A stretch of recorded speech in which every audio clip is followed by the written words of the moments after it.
So good morning, everyone. Sorry for the delay.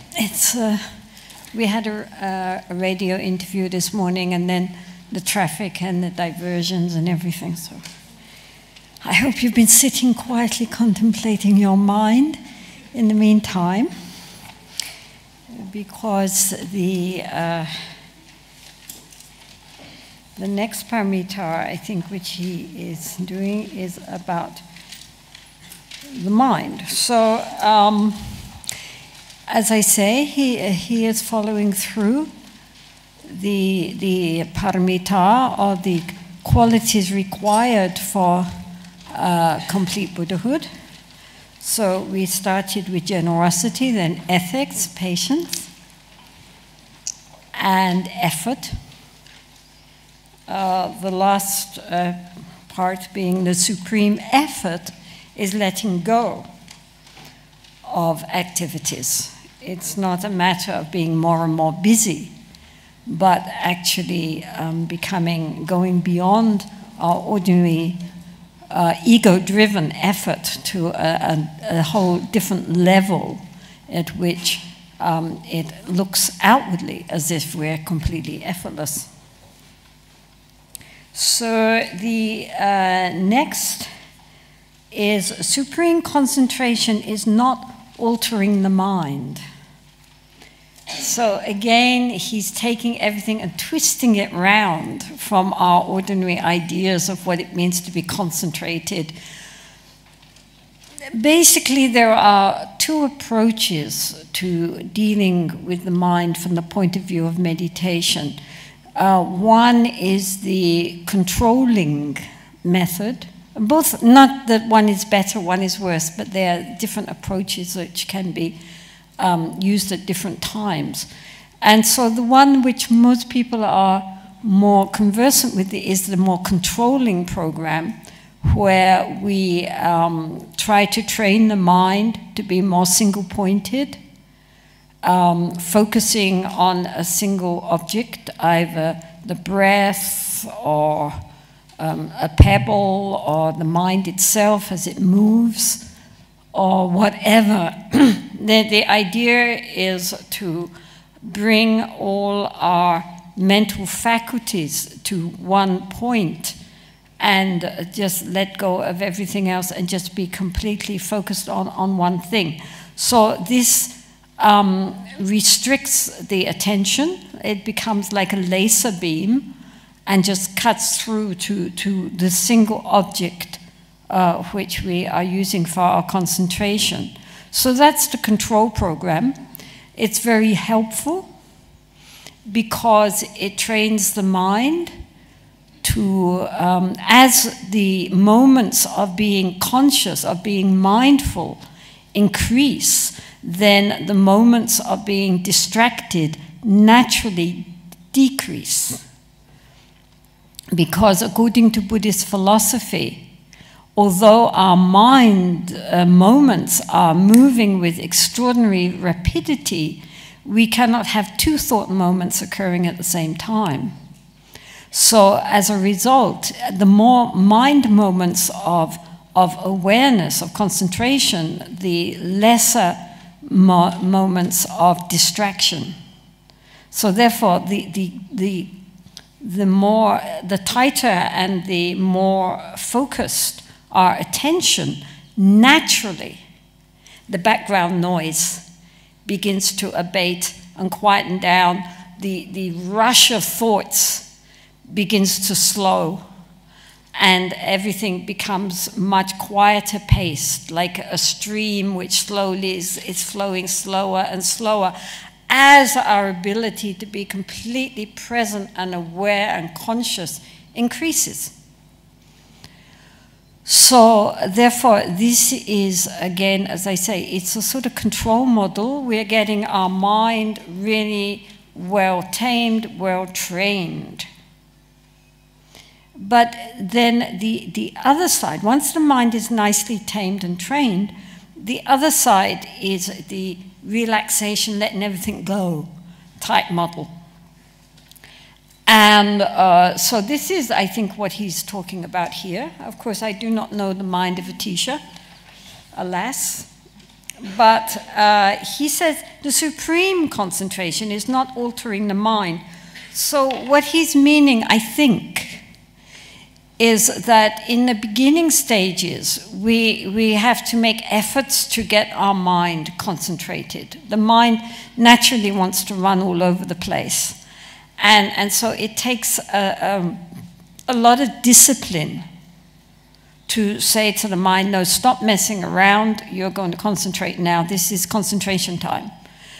And so that we are altering the mind from being all over the place and totally distracted to being more conscious, more concentrated, more single-pointed.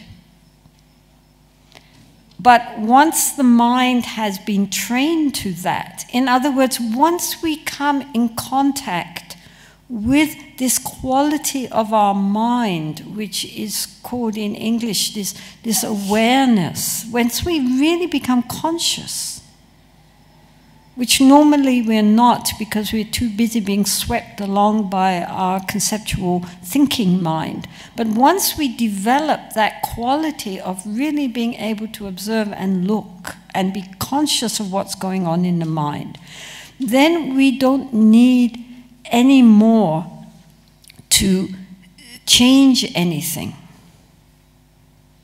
At that point, we can just relax and allow the mind to be as it is without having to feel that we need to constrict it any way or alter it in any way.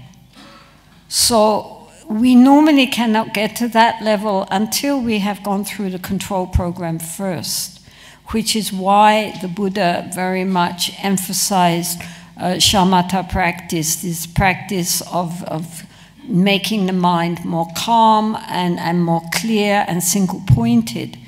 That's to get the mind, as I said yesterday, more workable, more flexible, so that we can use it. Normally, our untrained mind is wild. It's like if we had a horse. We see a horse in the wild, and it's running around all over the place completely free. And we might think, well, this is a very good horse. It has great potential. It's a beautiful horse. But we can't do anything with it because it's wild. You can't train a wild horse. First, you have to tame the horse. And so to tame the horse, we have to make the horse quieten down and become amenable to training. To make the mind, the horse wants to be trained. I mean, we can beat the horse into submission and we get a very sad, kind of broken down horse. But if we really want the horse to realize its own genuine potential, then we have to work with the horse and make the horse enthusiastic for training. And so this is like our mind. If we keep forcing the mind too much, at a certain point the mind might rebel and say, I don't want to do this. So we have to work with our mind to make the mind really want to do something. If we are reading a fascinating book, nobody has to force us to read and be concentrated. We are concentrated. If you are watching a fascinating program or a movie or something, nobody has to force you to watch it. The mind naturally is drawn because it's interested. And so our ability to concentrate is there. But the problem is only that, you know, reading a fascinating book or watching a fascinating movie is a little less challenging than just watching breathing in and breathing out for an hour. But the principle is the same. Once we get into really being able to focus on whatever is the object of our meditation, at a certain point, it could become quite fascinating. And at that point, the mind stretches out to merge with the object of its concentration. It's not fighting, it's not an internal battle forcing the mind to do something. The mind naturally leaps forward. And at that time, nothing has to be changed. We don't have to make ourselves something else. All we have to do is be aware of what is happening in itself. So first we need to develop this quality of learning how to be more conscious, how to wake up and be more aware. And then we can allow the mind just to be in its own simplicity. We don't have to make it into something else. It can be completely natural, but we know it.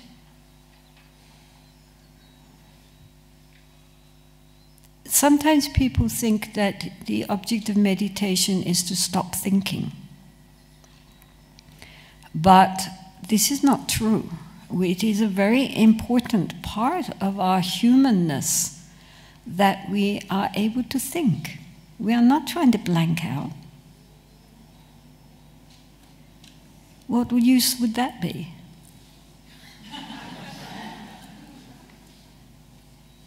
We are trying to wake up, not put ourselves to sleep. We are not trying to blank out.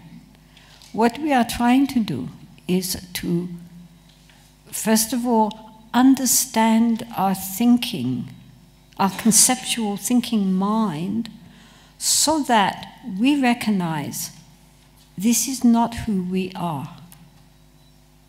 There's nothing wrong with our thinking mind. Our problem is that we identify with our thinking mind and we think, this is who I am. And this is our fundamental delusion. We can use our thinking mind and help to cultivate more positive thinking and so forth and eradicate negative thinking, but to think is an incredible gift. We're not trying to stop thinking. What we're trying to do is understand what is a thought and who is thinking.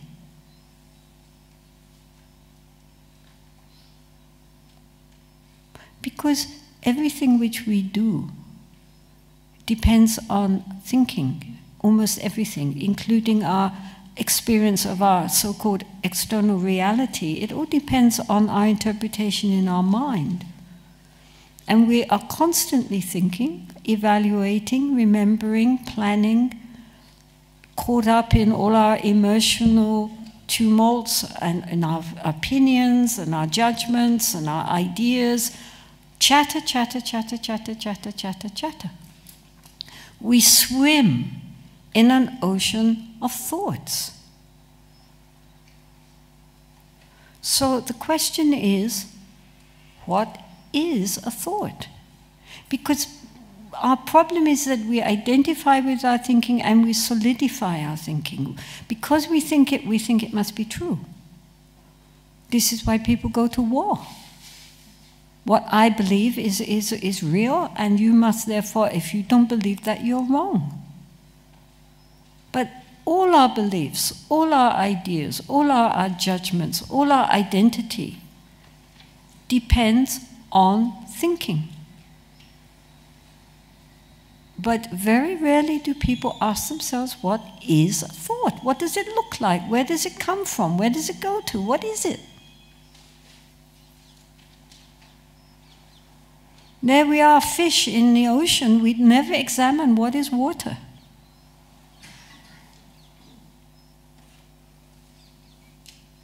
But to be free from the tyranny of our mind, we have to recognize that we have thoughts, but we are not thoughts.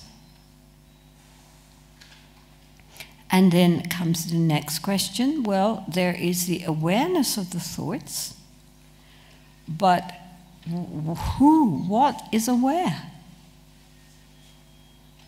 And if we say, I am aware, the great question, well, who am I? Search for this I.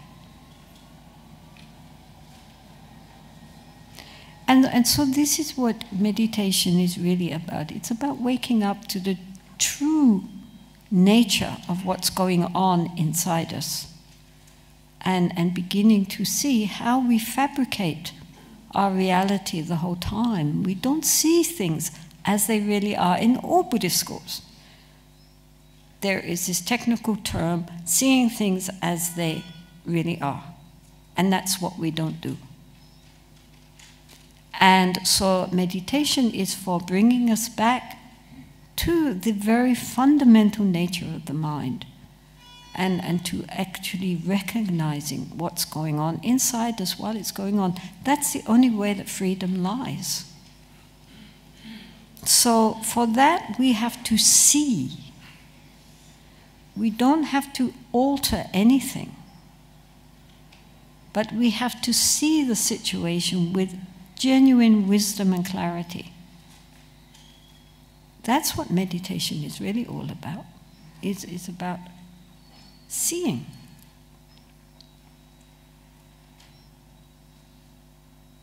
So therefore, Paldenatisha, he says, supreme concentration is not altering the mind. We're not trying to alter the mind, we're trying to recognize the mind. We're trying to understand and know the mind by direct insight, not by more mental fabrication, not by more intellectual understanding, but by direct seeing. Vipassana means to see clearly. And that bypasses the intellectual process, which is just another form of thinking. Always, in all Buddhist schools, the emphasis is on direct insight, direct seeing how things really are. That's what meditation is about. It's not about doing mental gymnastics. It's not about stopping the thinking or even changing the thinking. It's about knowing the thinking and what is conscious. We have to become conscious of being conscious.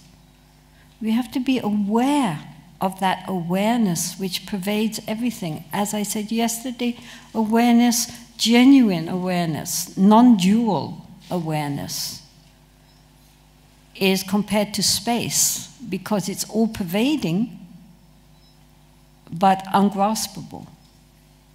We cannot think about it because as soon as we are thinking about something, then we are back in the conceptual world again.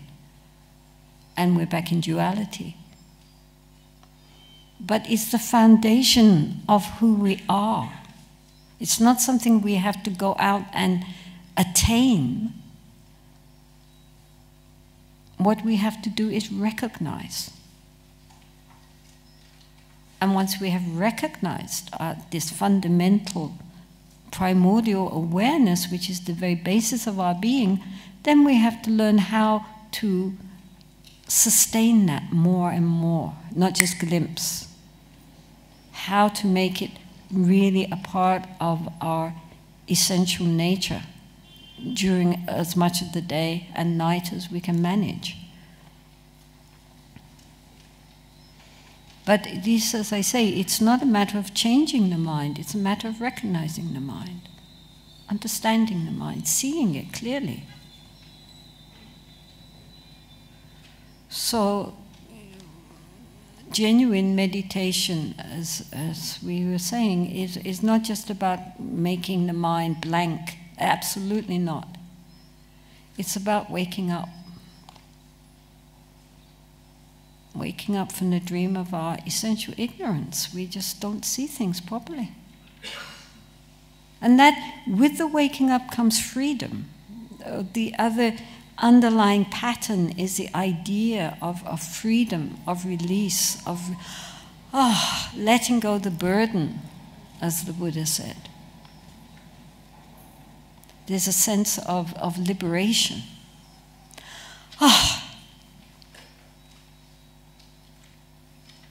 That's why Buddhas smile. I have to say, when we were in South America, in Peru and Mexico, etc., we visited many churches, and of course they are very influenced by the Spanish. And all the images of both Jesus and Mary and all the saints, they all look so anguished. One church we went to, all these saints and Jesus writhing on the cross with long black hair all over his face, looking in agony, and all the saints looking so either upset or bad-tempered. And the only beings in that church that were smiling was the cow and the sheep in the nativity scene. They were smiling. Nobody else was. I mean, which is very unfair to Christianity also, because it's not about just suffering. You know? But anyway, in Buddhism, all the Buddhas and Bodhisattvas are smiling. You know, despite the fact they see the suffering of the world, they recognize how messed up we all are, they have so much compassion. But they're smiling. It's okay. Ultimately, we will be liberated because we do all have Buddha nature. It will take time to evolve. At the moment, you know, we are still very much in the beginning stages of our evolution as humans. But eventually, in a few million years, if we're still here, we will be born within that recognition of our Buddha nature. We have to evolve, otherwise, I mean, we have to evolve fairly quickly, otherwise we're going to destroy our planet. But clearly, at the moment, we are still fledglings. You know, we have just broken out an egg, but we've got a long way to go. Unless each one of us makes efforts, naturally waiting for this process to happen through all our endless rebirths, it's going to take a lot of time. So while we have this precious human body right now, we should make as much efforts as possible to evolve spiritually on the path, so we don't have to keep going through this again and again.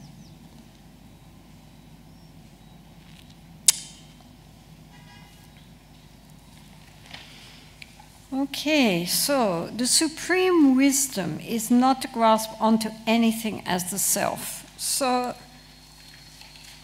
of course, in Mahayana Buddhism especially, the crown jewel is called Prajnaparamita, which means basically something like the perfection of wisdom. And it is represented by a female. Prajnaparamita is in Tibetan, she is called Yumchenmo, which means the great mother, because all Buddhas are born of wisdom. And wisdom is female. In Tantric Buddhism also, the feminine represents wisdom, and male is compassion and skillful means. So Chenrezig, Avalokiteshvara, is a male figure, but the wisdom aspect is female.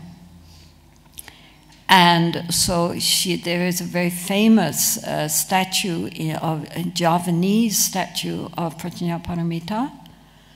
And also in the Tibetan tradition, she's four-armed. And she's also the main image in our study center. So the culmination of the path is wisdom. And all the other paramitas, the generosity and ethics and patience and so forth, are regarded as blind if they do not have the insight which comes from seeing things as they really are. So it's very important to recognize an example which is easy to understand, I hope. Is, for example, with the paramita of generosity, that generosity, if we have generous impulses to share something nice with someone else, or give somebody a gift, or be there for them when they need us, that is very, very good. And it makes lots of positive energy called punya or merit, which can help in this life and future lives to clear away obstacles, create auspicious connections for practice, and so forth. So it's very important to make lots and lots of punya. But punya of itself does not liberate. Punya, in order to be a paramita, in other words, part of the process for enlightenment, and not just a process for, adding up your merit bank account, it has to be conjoined with clear seeing, with wisdom. And so if we take generosity as an example for Odaparamita, if I give... Okay, so what's your name? Ayala? Okay. So Ayala has a cold and she wants a tissue. And so I think, well, I have these tissues here, I don't have a coat, I will give it to Ayala. And so Ayala is happy, I'm happy, we're all happy, it was a nice thing to think of, I'd give it. And so that is very good, and it's nice positive karma, because I'm not attached to these tissues and I would like Ayala to have them. Good. But when I am giving this to her, I am at the same time bound in three ways. Because I am unconsciously, in the back of my mind, I'm having the idea that I, as a self-existent person, am giving to Ayala, another self-existent person, and the action comes between the two of us. So therefore we are bound in three ways: in the belief in the subject, in the actual action, and in the object. Right? So although this will be a good thing to do and will make, auspicious karma, nonetheless at the same time it will not lead to enlightenment, because it's bound by these three ropes of ignorance. A belief in a self-existent I, a self-existent object, and an actual action which is happening. Yes, yes, yes. So, in order for these paramita, such as generosity and patience and so forth, to actually lead, be a conduit to liberation, they have to be free from these false concepts. In other words, they have to be united with the wisdom which understands emptiness. Emptiness, or shunyata, literally means that there is no self-existent entity which exists from its own side independently. That's all it really means. Of course, people spend 20 years discussing this and thinking about it and becoming more and more subtle in their understanding. But basically, all it means is that normally, anything which we perceive, including ourselves, others, objects, and so forth, we naturally assume to be something self-existent, independent, enduring, and existing completely independently of our perception of it from its own side. And so Buddhist wisdom is very concerned with deconstruction, asking, okay, if this looks like a solid, real, independent entity existing from its own side in total non-dependence on our perception and on other entities around it or on itself, find the thing in itself and point it out. Where is it? What does it look like? Where? Find it. And anything that we start to deconstruct, to look for the essential thing in itself, independent of anything else, it can never be found, because everything not only exists in dependence on everything else, but also you cannot find a thing in itself. It always can be broken down into more and more and more and more. As I say, this comes His Holiness the Dalai Lama's fascination with quantum physics, because they come to the same conclusion. You cannot find the thing in itself. And it depends also, the second thing is that not only can you not find the thing in itself, but how it appears depends on the perceiver. The kind of sense organs we have, and the kind of brain which analyzes the data as it comes through our sense organs. So if we had different kind of sense organs and a different kind of brain setup, we would perceive our external reality in a very different way, as, for example, a dog does or a fly does. You can't say it's less real for them, but they see things very differently because of the kind of sense organs they have and the brain patterns. So what appears very, very real to us is due to the kind of karma we have to be born as human beings with the kind of sense data and brain that we happen to share as human beings. So now more and more neuroscientists are also discovering this, that the kind of data that we actually receive from outside, for example with our eyes, is actually very they say, like, you know, you would see something and it's a kind of blurred lump color, and you know, and it's sort of moving, but you know, the minute it's received through the eyes into the brain will identify it as a poodle. But that's not what the eyes see. The eyes don't see a dog. The eyes only see this kind of color, but they can't even identify the color. The eyes can't do anything. What does it is the brain, which is this incredibly swift computer, which not only immediately makes a form of what we are perceiving, but also labels it, and then very quickly comes into whether or not we like poodles. You know, so it's very hard for us to see the thing in itself. We only see endlessly our own version. And so now neuroscientists are also discovering this, that in fact, what we actually perceive out there has very little to do with what we are creating for ourselves within our brain.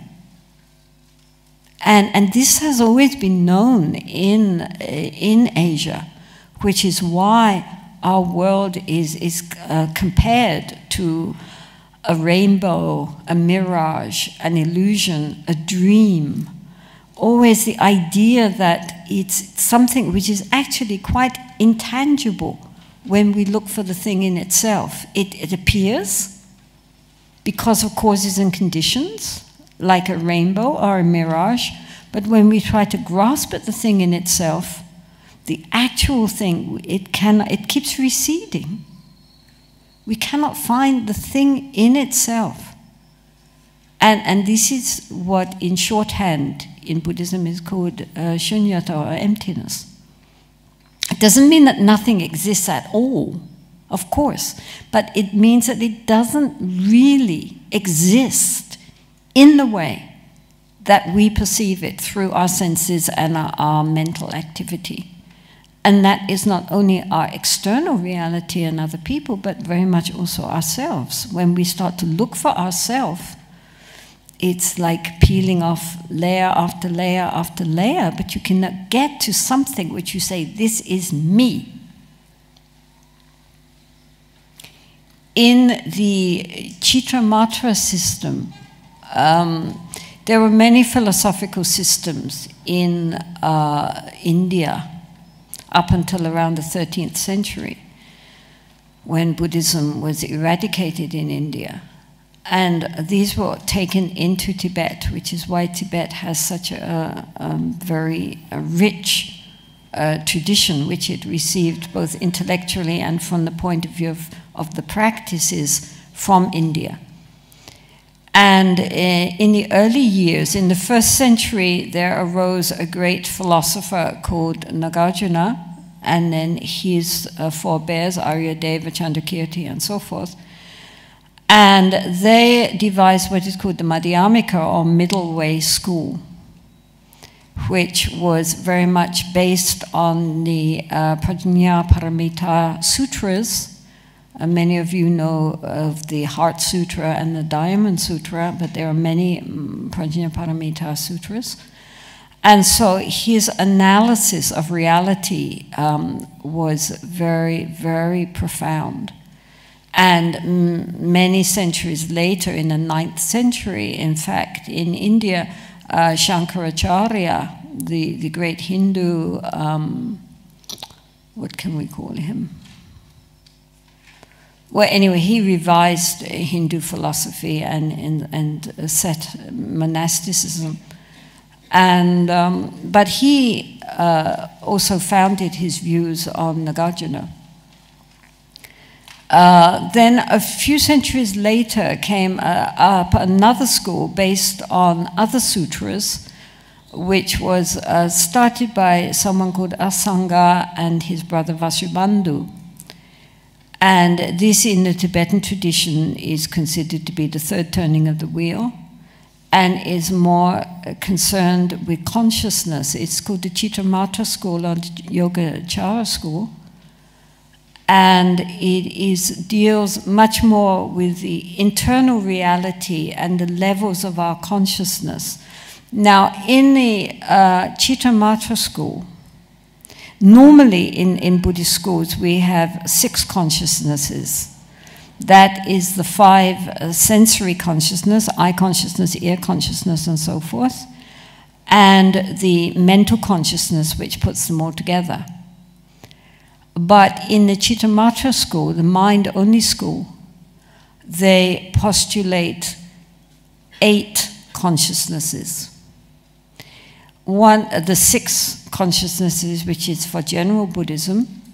And then the question which always arises, if our mental consciousness is momentary, flowing like a movie, as I said, all these little blank transparent frames moving very, very fast, so that the minute you look at it, it's already gone.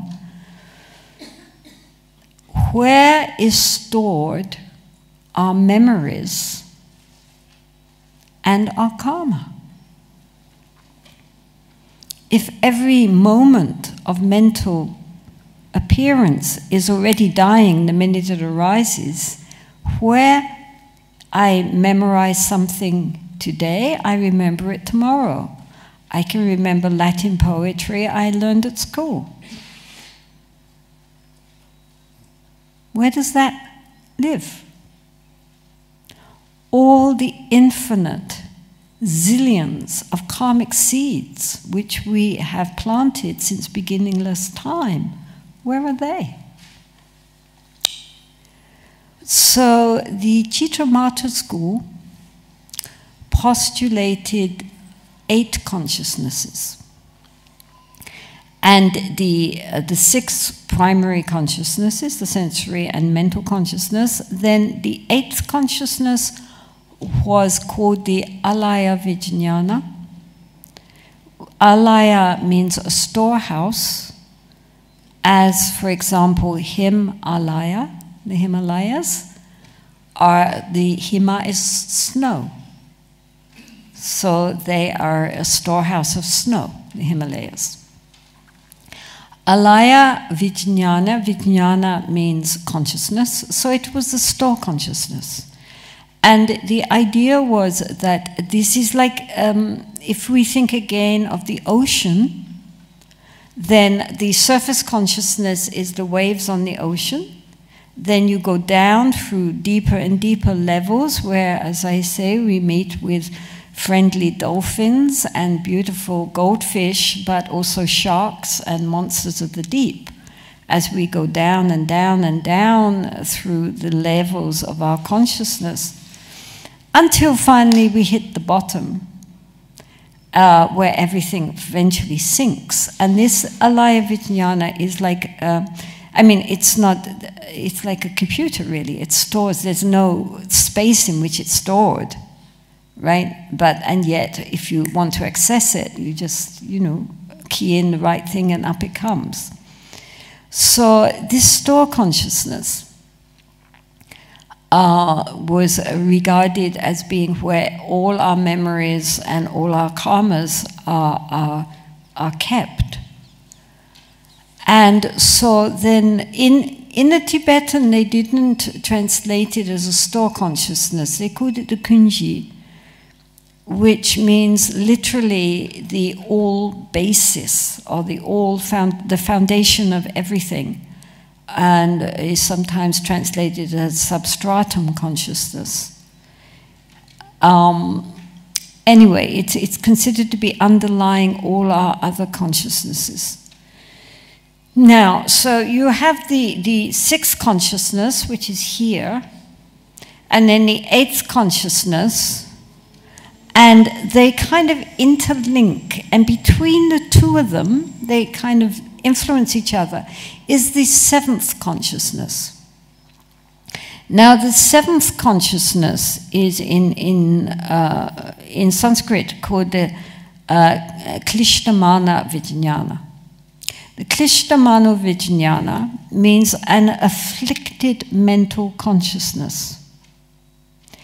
And it is said that it is there in this afflicted mental consciousness, which really is a combination of our surface consciousness and our alaya consciousness, comes the sense of I, comes the ego. It is called an afflicted mental consciousness because it is afflicted with the ignorance of believing in the sense of an ego as something self-existent from its own side.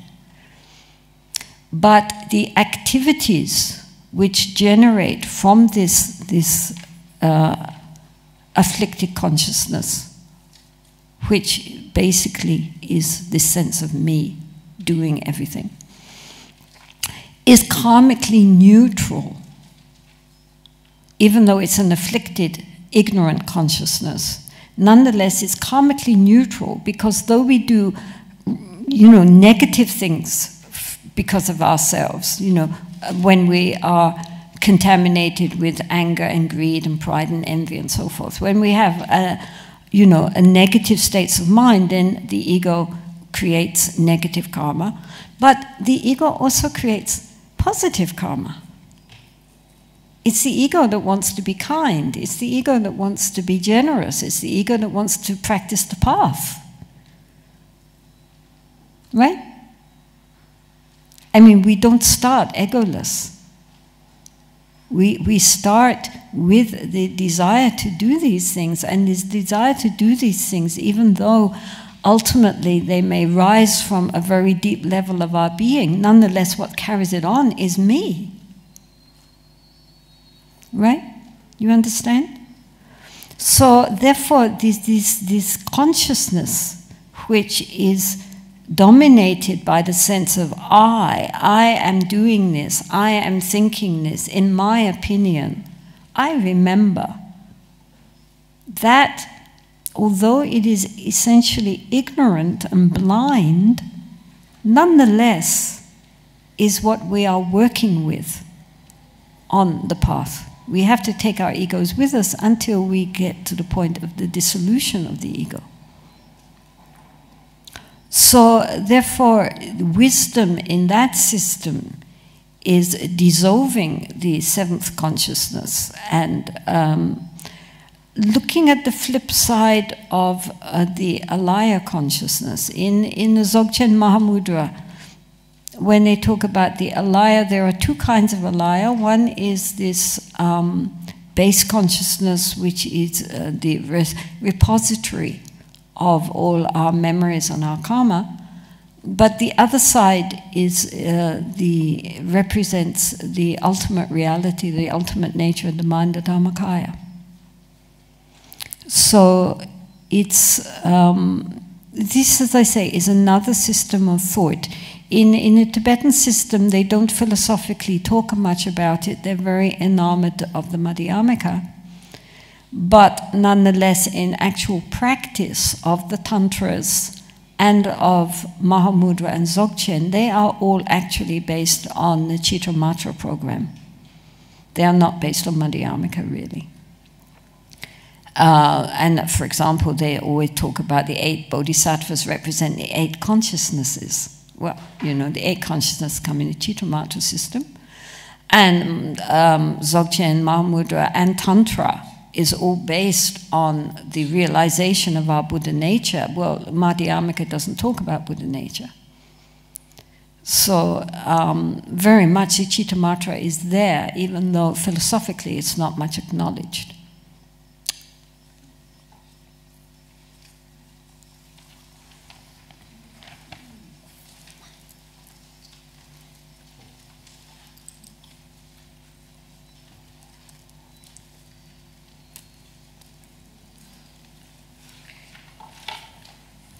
So the supreme wisdom is not to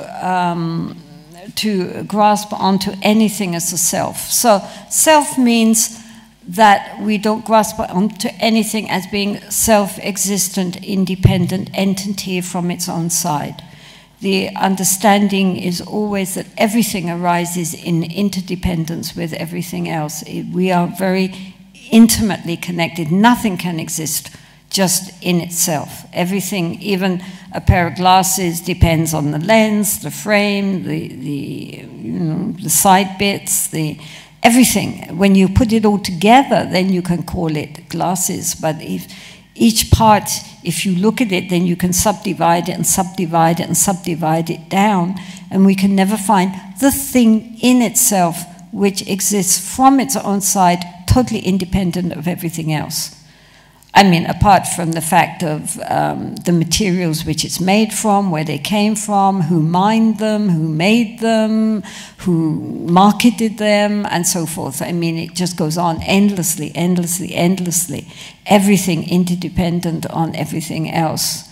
I mean, to the shop that we bought it in and the money that was made to pay for it. I mean, it just, the more you think about even just one thing, how much it's interconnected with everything else, it becomes global by the time you've just dealt with a pair of glasses. So our minds tend to make everything very concrete and real and self-existent from its own side. But wisdom sees its interdependence and its interconnections, and the fact that nothing in itself can be pointed out and said, this exists exactly how we see it, without any reliance on anything beyond itself. There just isn't anything that you can point to like that. And as we begin to think about that, and analyze that, then things cease to be so concrete and heavy and real, and open up into how incredibly interconnected we all are with everything. And that we are not just, self-existent globules at all. Nothing is. So, as I say, the shorthand term for that sense of disappearing entities, but the interconnection, the very intimate interconnection with everything, more and more and more, as we think about just one thing, how it got to be here at this point, and what created it, what made it, where it came from, and everything, the materials, the manufacturers, everything. Then we begin to recognize that the whole world is held together in interdependence. This was one of the realizations which the Buddha had at the time of his enlightenment. He understood interdependent origination and how nothing exists from its own side. And when he had actually deeply realized that, after having gone back through endless past lifetimes of himself and other beings and so forth, but he didn't believe when he just went back through all his past lifetimes and then the coming into being and disappearing of all beings in the universe, he still didn't think he was enlightened. It was not until he recognized the interdependence and how things come into being and cease to be that he recognized that now I am a Buddha. So this interdependence is a very, very crucial part of Buddhist wisdom.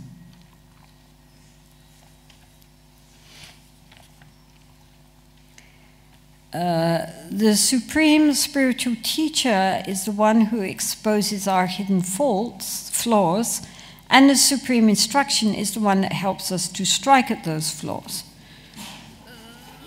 So obviously, I mean, if we go to a gym and we employ a trainer, well, we don't want a trainer who tells us that we're, basically we're perfectly okay and nothing to worry about, and you don't need to really exercise much because you're really terrific. I know you think you're flabby, but I think you're terrific. Well, yes, thank you, that's very encouraging. It's also not very helpful. If we go for instruction, then while we do hope to be encouraged, we also need someone to point out our flaws and our faults. Whatever we are learning, that's why we go to a teacher. Because we assume they understand how to do things properly, and they can correct us when we go wrong. This is the problem of trying to all be do-it-yourself, because it's very hard for us sometimes to recognize where we're not doing things properly.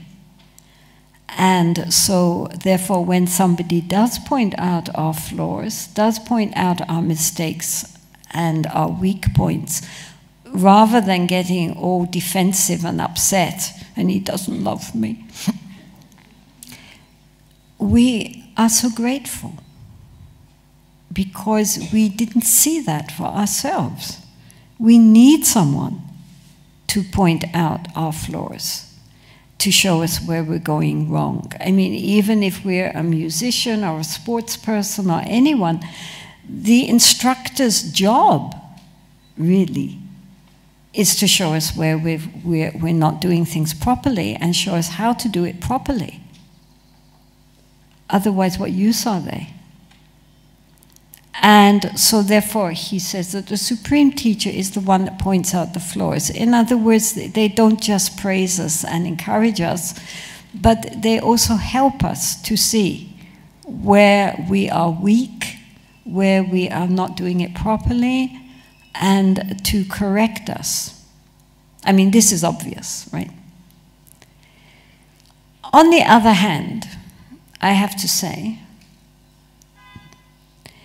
it is also important to have a teacher who not only points out our flaws, but also encourages us to recognize what is going right, the good bits too.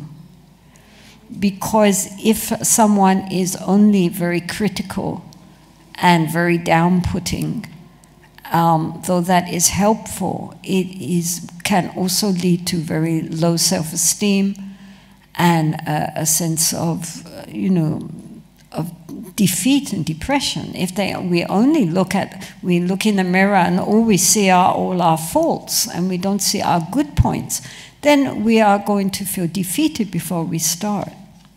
So a really skillful teacher not only points out what we are doing wrong, but also encourages us in what we are doing right and believes in us. I think really the important thing is to have a teacher who believes in their students, believes in their potential for goodness, sees them as what they could be, and in that way is able to not only criticize when necessary, but at the same time to encourage their students by pointing out to the students all the things they're doing right as well.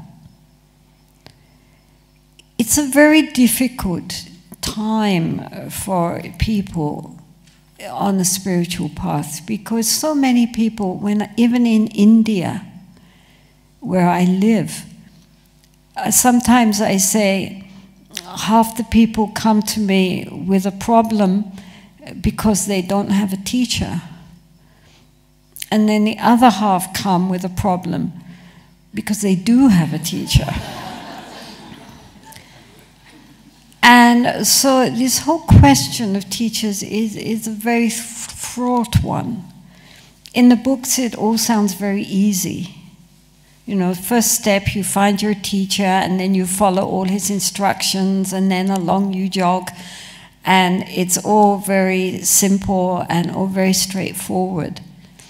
But of course in actuality it is not nearly as straightforward as it appears.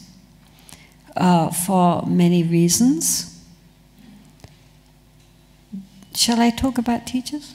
Yes.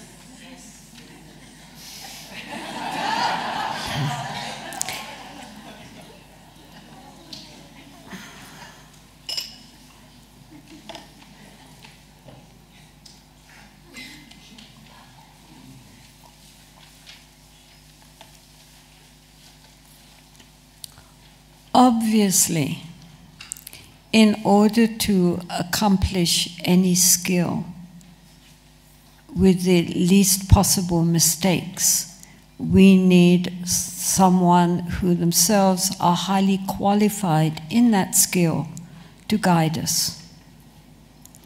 This is so if we want to become musicians, artists, sportspersons, or learn any kind of skill. We know we have to be trained by someone who themselves are highly qualified. This we all understand, because they point out our faults and show us how to do things correctly. And this saves a lot of time and also prevents us from making very fundamental mistakes right from the beginning, which later might be very difficult to change.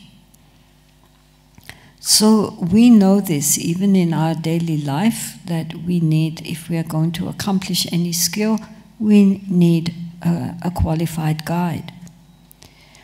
So how much more so when the skill we are trying to acquire is to tame and train and transcend our minds. So everyone who goes on a spiritual path has this dream of the perfect guru, who is, of course, going to be there and look at them and say, how has it taken you so long to come to me? But normally it doesn't really quite work out like that. I'm not saying anything against spiritual teachers. I think that for those who are really serious, eventually it is essential. But we should at the same time not be too idealistic. There are a number of problems. First of all, to have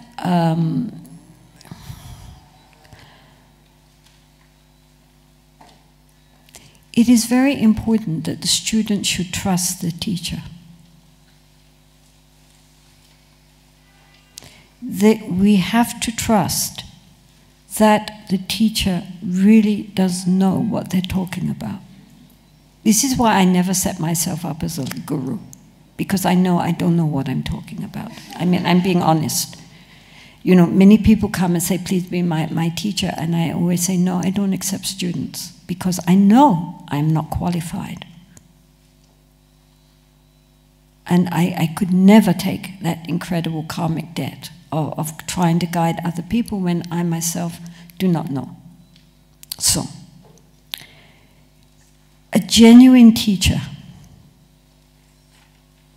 has to really have experienced and realized what they are teaching. It's like if we are lost in the desert and we need a guide, we need to have someone who's been across the desert. It's not enough just that they've memorized the map book. They have to have arrived at their destination, or at least a long way along the destination, and be speaking from their own experience. Not just what they've read in The Lonely Planet.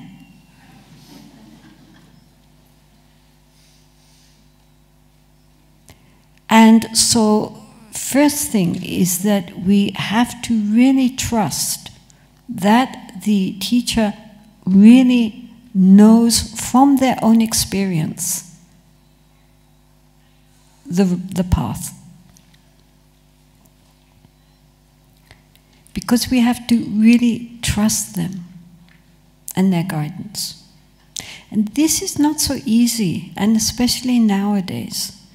Because most of certainly in the Tibetan tradition, most of the great masters have already passed on. The ones that came from Tibet and had done 20, 30 years of really strict retreat, where are they? You know, the new recycled versions have very attractive packaging. And no doubt many very great qualities, but that the intensity of practice in this lifetime just isn't there because they have no time and they're very young.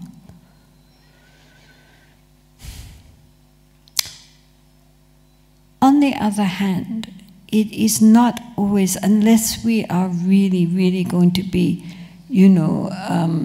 professional musicians, it's not necessary to have absolutely top-line teachers. We can have people who know how to play the instrument, but themselves are not going to be performing at Covent Garden or Carnegie Hall. Do you understand? So there are a lot, apart from the very supreme teachers, who now mostly have left us anyway, or else have so many students that it's very difficult to get a one-on-one relationship with them.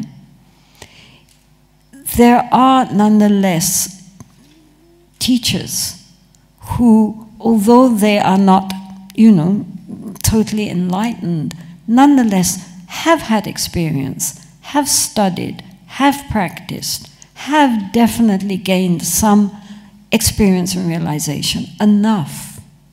They're not claiming to be enlightened. I don't know actually any Tibetan Lama that ever said, I'm enlightened. I mean, I can't imagine anyone saying, oh yes, I'm enlightened. What? I mean, personally, I think if anybody tells you they're enlightened, you should go to the nearest door and get out. But anyway, there are still many people in the world who have studied and practiced enough to be able to take us by the hand and lead us on to the next stages. Our problem is meeting with the ones who are genuinely qualified enough.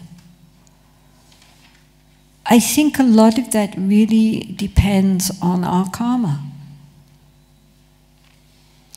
You know, if we have a karma to meet with a teacher, we will meet with one. I mean, I know people who just started on the Vajrayana path and just almost instantaneously met with the right teacher. How did that happen? You know, all these other people wandering around looking for teachers, and there they were. They just walked into some talk, and there he was. And he recognized them also, you know, and immediately, you know, encouraged them to become part of his closer group. And that can only be karma. And other people, you know, they go on for years and years, going from Lama to Lama to Lama, looking and never really finding anybody that they settle with. So it's not like you can say, oh yes, don't worry, there's this wonderful Lama down the road, go there. Because it's also a bit like falling in love. We don't all fall in love with the same person, fortunately. So, you know, some people meet someone and immediately feel a connection, and they might meet someone else, you know, an incredible being, and they respect him, but they don't feel a connection, right? This is why there are many teachers, and they all have their own students who are devoted to them.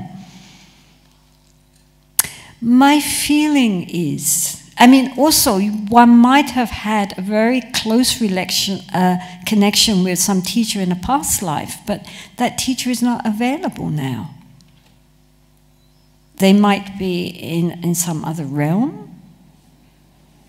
They might be, say, in Tibet, in some part of Tibet you can't get to. They might be 2 years old. It might just happen that in this lifetime you can't meet them. So then you have to find someone else. My feeling is, in general, I mean, the other problem is that the really very good, nice teachers don't always speak English. So you have to go through translators. If they do speak English and are really good Lama, they have many, many students, so you can't interconnect. Everybody has this idea of one-on-one kind of relationship with the teacher. In fact, nowadays, when people come to me and say, oh, I really need meditation guidance, I want someone I can talk to who is going to guide me, because Tibetan Lamas, you go to the Lama, he says, oh yes, now you do your preliminary practices, and that's it. He's not going to teach you how to do it. You have to then run off and try to find someone who's going to teach you.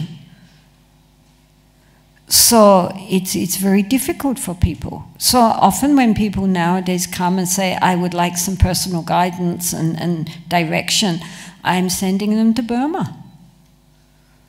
I say, if you want personal direction and good, reliable teaching, and a real, you know, somebody who's going to be listening to you and telling you, you know, and really directing you every day, you better go to Burma. Because there they have all these wonderful retreat centers set up, not just for monastics, but for lay people, with highly qualified teachers to guide. Which is what people want. And you know, if you've done a few weeks or months of that, you have a very strong foundation then. You know? Tibetans don't provide that usually. So my feeling is, get the mind well tamed. That we can do. Because otherwise, even if we met the Buddha himself, all he could say is, practice. He can't do it for us. And we would, if our minds are untamed, it's like, you know, hardly knowing ABC and expecting to be instructed by a PhD, a professor. It's such a waste of his time. we could have learned to read by ourselves, so that when we go to the professor, he can teach us something of his real knowledge, not have to start back at baby level. So all of us can learn how to tame the mind and begin to train it, so that if we do meet with a master, he can actually instruct us in something which is worthwhile. My friend who, as I was saying, met with this very, very good Lama, just very fortuitously, she had nonetheless for many, many years been practicing Vipassana meditation very seriously. And I'm sure when the Lama met her, he recognized that here was someone with a well-trained mind and worthwhile taking time with, because, you know, all that she had already got. She had a well-tamed, well-trained mind. Now he could take her further. He didn't have to start right, you know, right at the beginning again. So all of us can do this. And I would say if we are looking for a teacher, you know, look at what's going on. You know, there are many webcasts and YouTubes and podcasts and all this stuff.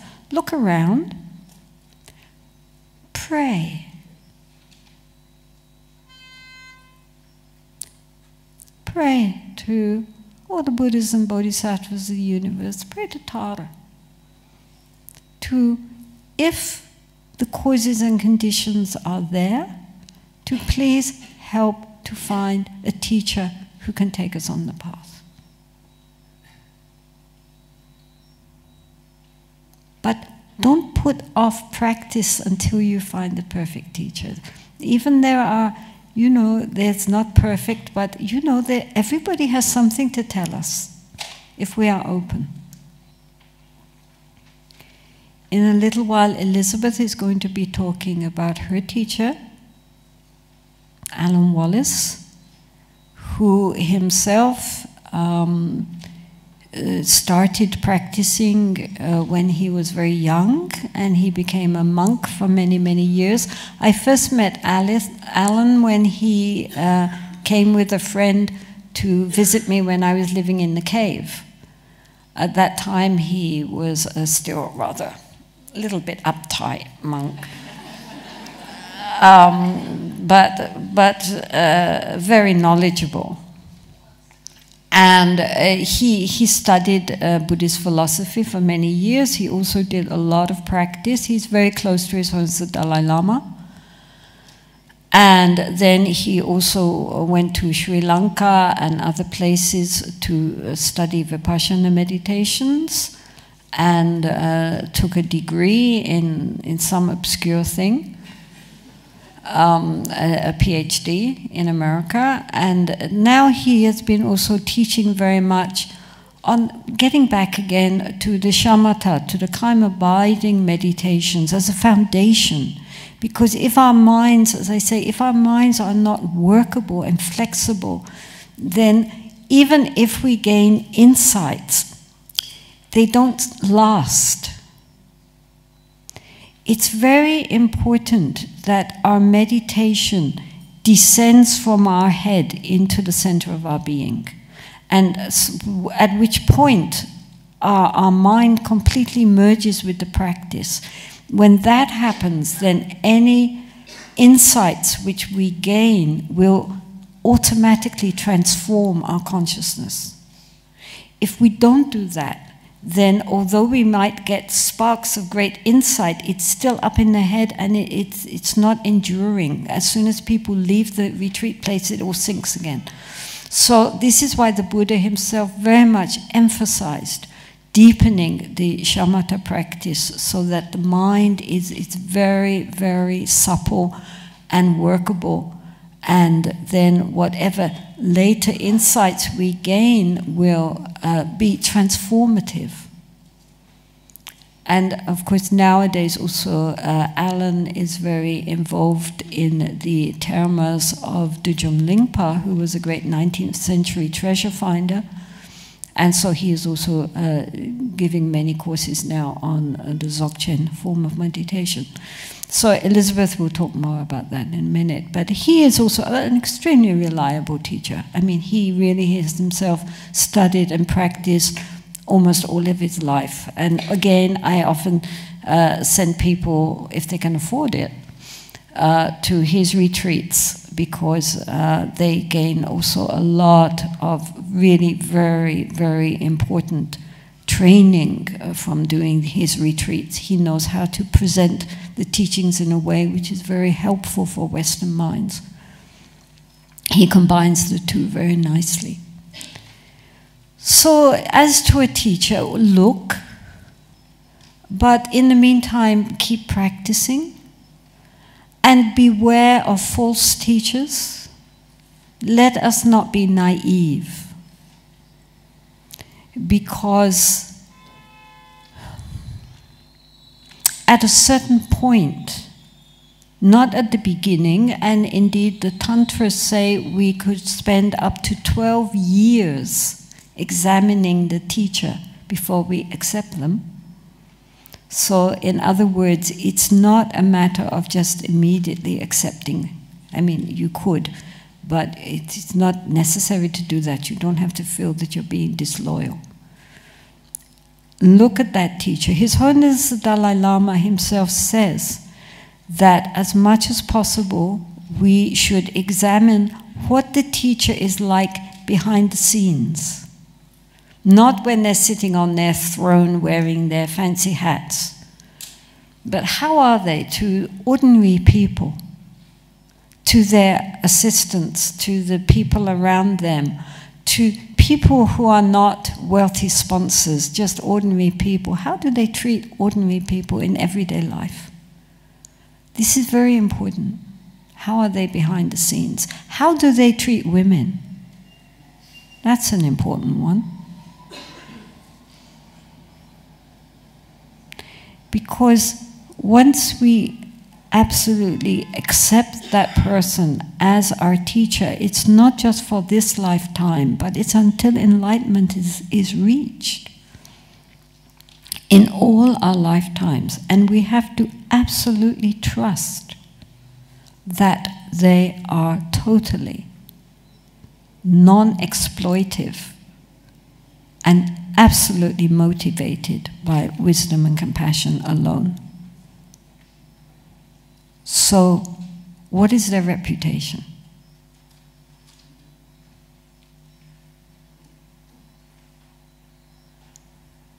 Don't be fooled by charisma. Don't be fooled by flowing speech or by their big Dharma centers and the fact they've got thousands of disciples. Look for yourself. Ask questions. Investigate. Until you recognize this person is immaculate, highly qualified, and totally trustworthy. Only then you accept.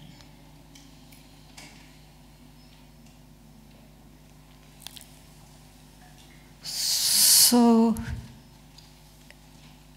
I think we will let Elizabeth talk for a minute, come up and talk as we're on the subject of gurus.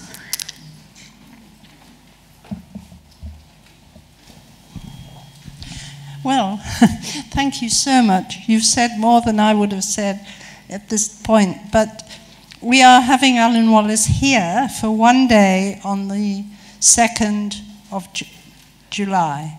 3rd of July, sorry, I'm taken by surprise. On the 3rd of July, we're having a day here. It's called An Introduction to Dzogchen, but it will always include shamatha, the basic teaching as well. And if you're interested in learning a bit of shamatha, we always do guided meditations, so that will be helpful. And then the evening before, there's going to be just a lecture with a quantum physicist on consciousness in the universe. So if that intellectual that'll be, but might be of interest. Okay, thank you. Thank you very much. It's on our website.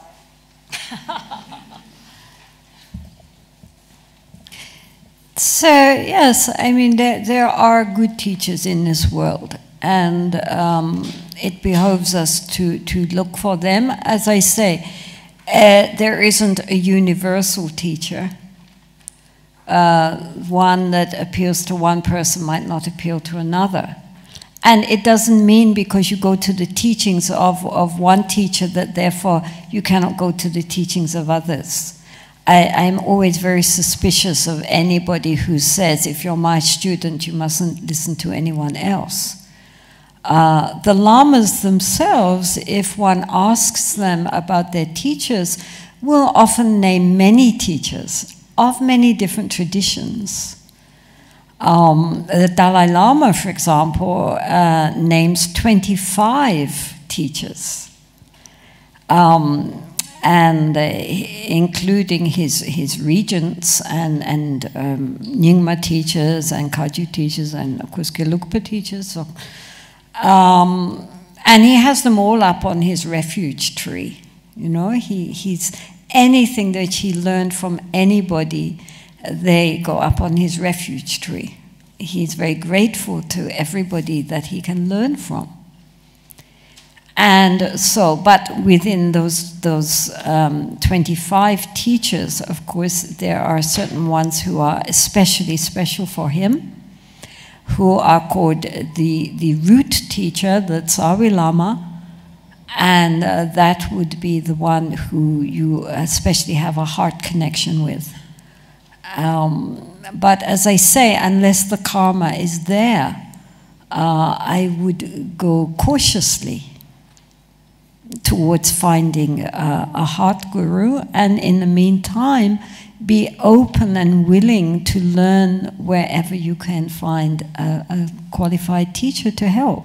Each one is taking us. Sometimes it happens like that. You don't have someone just taking you by the hand and leading you the whole way, but what you do find are people at certain crossroads who are going to point that direction, and so off you go, and then the next one and the next one. So it sometimes happens like that, that we just, you know, have pointers on the road and not someone who is going to lead us the whole way. It depends really, I think, beyond anything, it depends on our karma.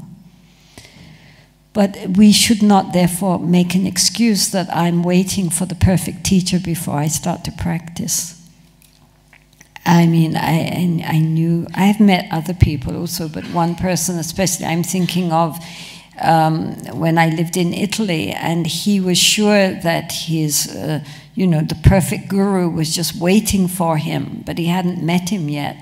And so in the meantime, he wasn't doing anything, because when he met the perfect guru would do it all, right? They click their finger and zap, you know, you've got it. And so now he's in his 70s, still waiting. And meantime, he has never done anything, because he didn't think, I need to do anything. The perfect guru is going to do it all for me. So we must remember that even the Buddha himself said that the Buddhas only show the way. You yourself must walk the path. I mean, if they could do it for us, of course they would. Naturally they would, but they cannot. All that even the most perfect Lama can do, or the most perfect teacher, is to inspire us to walk our own path and give us some, you know, helpful hints along the way. Beyond that, they cannot walk it for us. And so in the meantime, as I say, there are many things which we ourselves can do, including reading and attending talks, downloading things from, for example, Alan has so many podcasts of his teachings. So if you cannot attend his teachings, you can download those teachings directly. And I know many people who have done retreats, private retreats, relying on Alan's podcasts, because he does it, session by session by session. So all you have to do is download that session, listen to what he's saying, follow him, and do it together. And you go on like that. And so, though, of course, it is not the same energy as being in, the room with other people practicing and the teacher in front of us, nonetheless, the teachings are the same teachings. If you quieten your mind and you close your eyes, you could be there with the teacher in front of you. And so there is not the excuses now, which previously, if you didn't have a teacher, you were bereft. Because in the old days, you needed to have somebody there talking. There was no recordings, there were no DVDs, there was no podcasts, there was no anything. Either you had the live person in front of you or you didn't have it, right? This is not true anymore. And so we have to be more adaptive and appreciate technology, and what it can do for us. So that's all I can say on the teacher, is just be cautious. If you do have a teacher who is genuinely trustworthy and a good person and helping you along the path, that is absolutely wonderful. And make the very, very best you can of that opportunity. But if you don't, please don't despair. Please don't procrastinate waiting for the perfect Lama to appear. Just carry on practicing now and go and visit. I mean, here many, many teachers come. And even if, you don't immediately have a heart connection, nonetheless, they are all teaching valid Dharma. Everybody. They're not making it up. And all of these teachers have been highly trained. In the Tibetan system, as you probably know, they have what is called a tulku system, which means that when a great Lama, when they pass away, then when they immediately start looking for their incarnation, their rebirth. And of course this has its upside and its downside. But the upside is that when they find the rebirth of this teacher, then very quickly they start getting them trained. So from a very early age, from the time they're about 3 or 4, they're in the system. And because they are going to be the teachers for the future, therefore they are very, very precisely trained, and they have to do all the practices and all the teachings which later they are going to have to give. They have to do the retreats for those and so forth. So they are packaged very early. And so on one level this is very good, because it means even when they are quite young, they're already fairly qualified to become the teachers.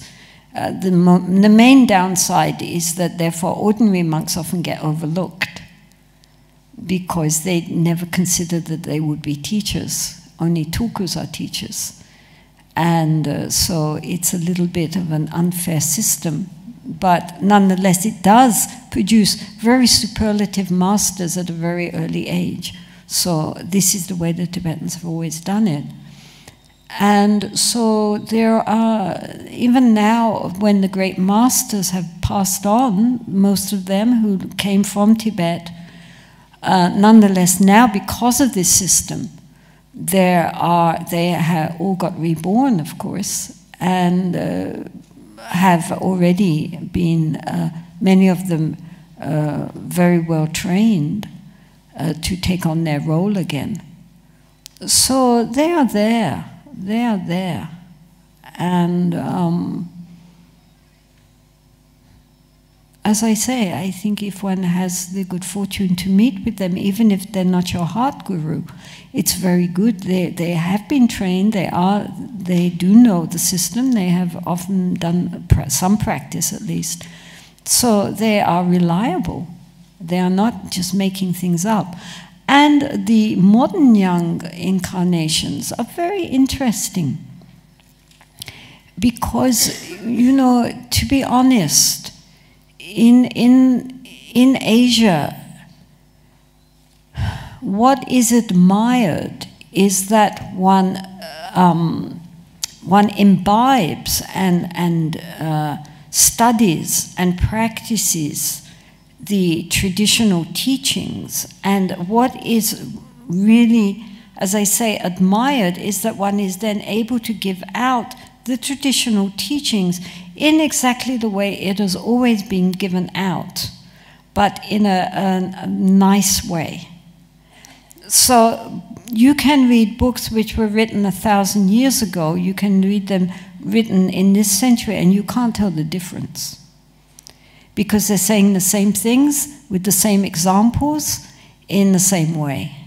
And what is admired is that you say it poetically and nicely, but not that you ever say anything different. The idea of innovation or presenting views in a different way, it would be regarded as very, very suspect. So therefore, although it means that they're endlessly repeating what has been endlessly repeated, it does at the same time mean that the tradition is very well preserved. The idea being that it worked before, it should be working now, and we don't need any innovations, it's already perfect. So therefore, the way that they are taught is just to parrot what they've already learned. And therefore, it's very interesting when this new generation of young incarnations who were brought up in a very, very traditional mode, when they go to the West, how extraordinarily innovative they become. Because they're not trained to be. Understand, in their society, it is not admired to say something new that nobody ever thought of before, even if it's valid. And yet, some of the most brilliant teachers in the West have been these young, quite traditional tulkus.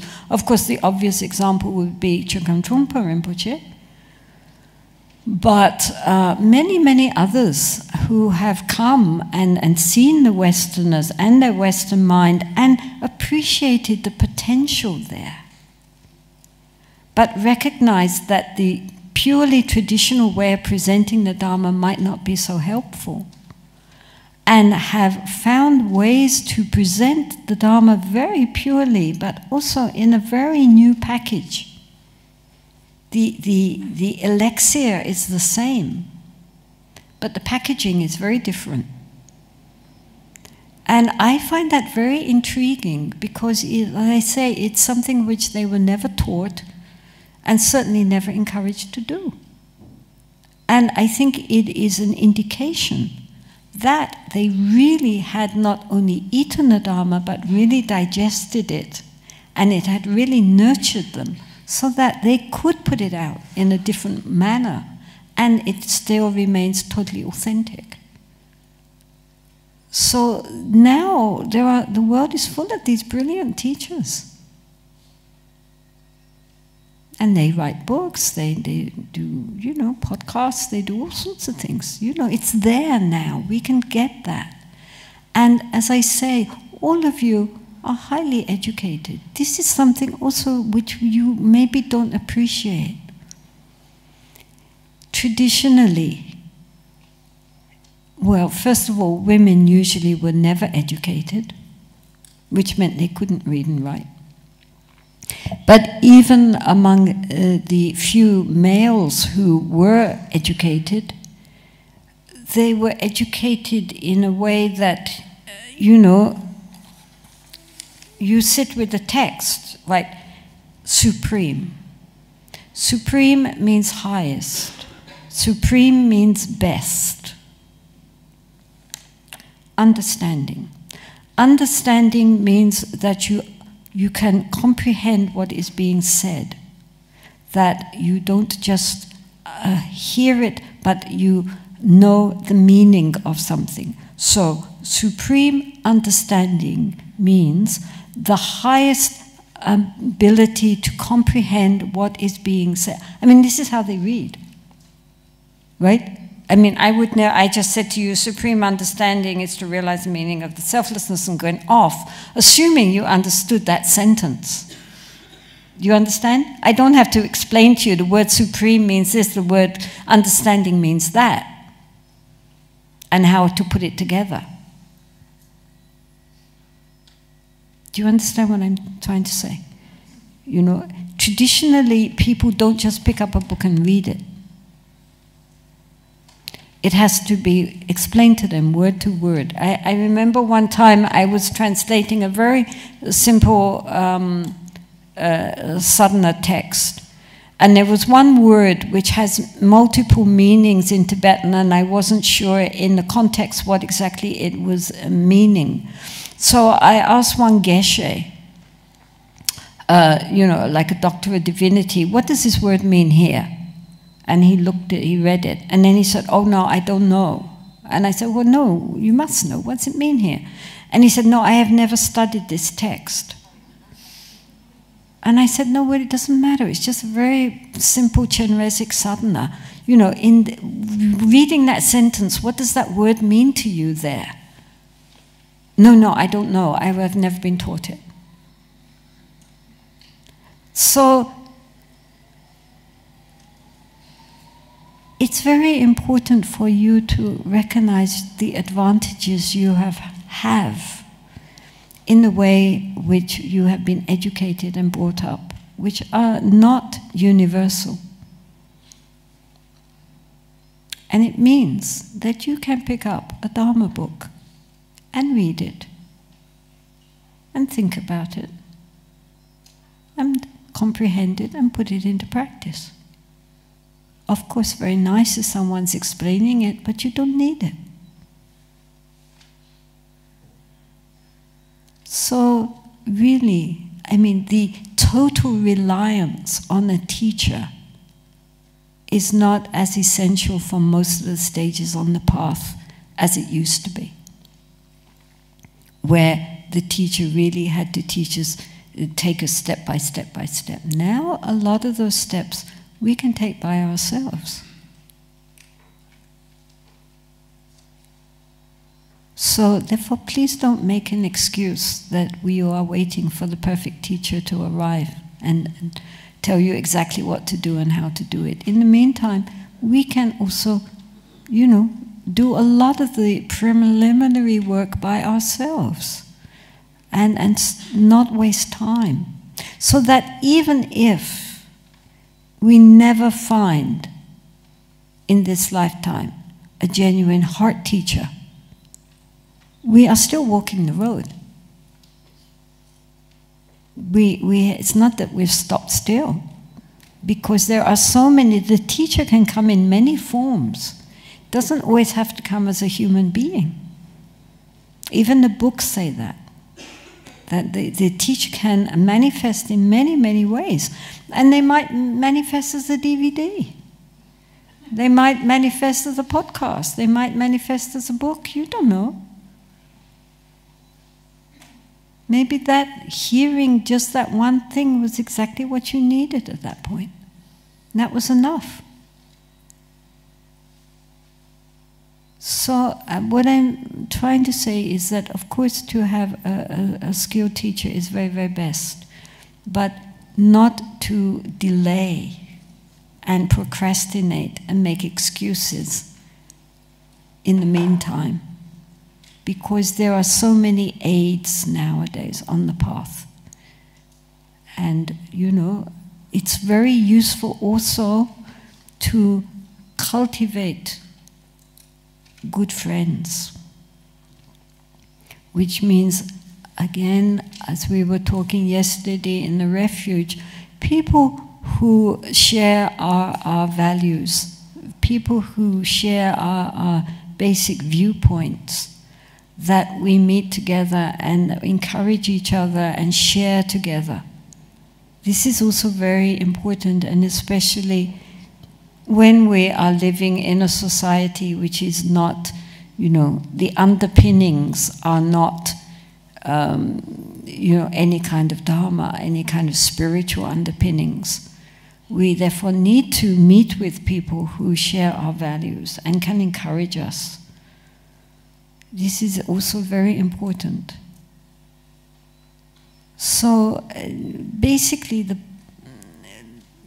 keep the practice very simple, integrate it with your daily life, and, just try bit by bit by bit to keep going forward. Look at the mind. When we have negative emotions in the mind, change them.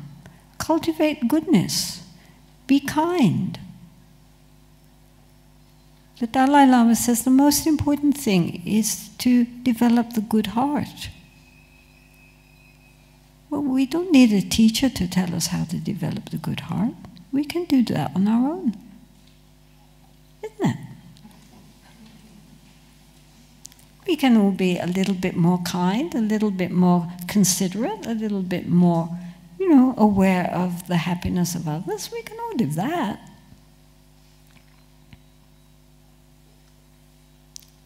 So, yeah, step by step, using our daily life as our practice, not thinking that Dharma practice is when you come to Dharma centers or when you're sitting on your cushion and so forth, but recognizing that everything we do during our day, if we are more conscious, more aware, more open, all of that is part of our Dharma practice, and we take everything, things which give us pleasure, things which give us pain, everything we take onto the path. And we ask ourselves, what can I learn from this?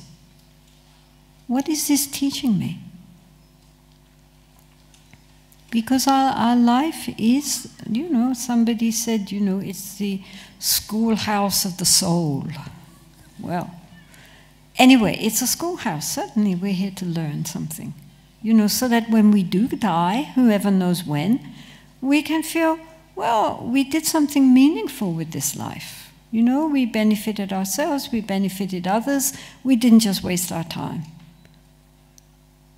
And, then that we learned, we carry with us. It's the only thing we do carry with us. All the external things which we have accumulated, our houses, our material goods, our relationships, all of that we have to leave behind. We don't take a pin with us.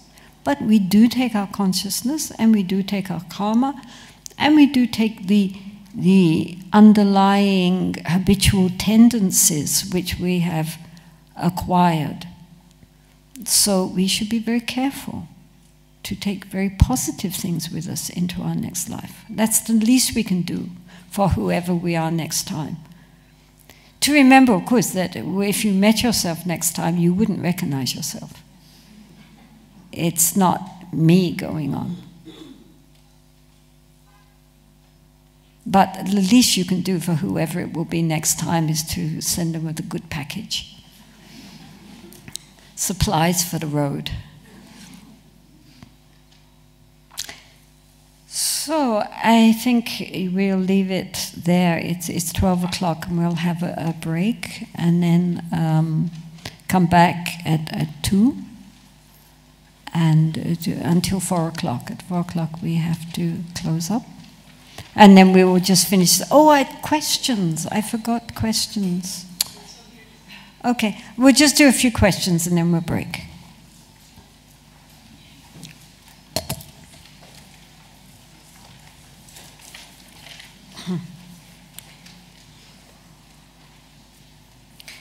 How do you deal with cravings, desires, and recurring thoughts during meditation and in everyday life too? The more I try to push them away, the more they keep coming back. Yes, don't push them away. No, no, no, no, no.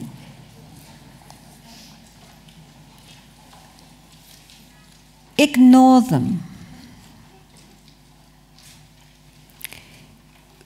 we cannot push away our thinking, but we can begin to ignore our thoughts. Somebody said it's like if you are in a room and you have many visitors banging on the door. Either we can get very upset with all these visitors and start screaming at them to go away and our peace is shattered, or we can invite them in to sit down and have a cup of tea, and then that's the end of our silence. Or we can just ignore them. And if we ignore them and just carry on with what we're doing, then after a bit, all this banging away, they get disheartened, and of themselves they begin to go away. So here again, the point is when a lot of thoughts come up, there are two things you can do. Either one can again strengthen one's concentration, tell oneself, look, this is nonsense, I only have a short time to practice, so will mind, you just deal with yourself, and you know, I'm going to give all my attention to my practice. So this is the control mode. And eventually, the focus, the concentration will gradually become greater, and then the background noises will become lesser.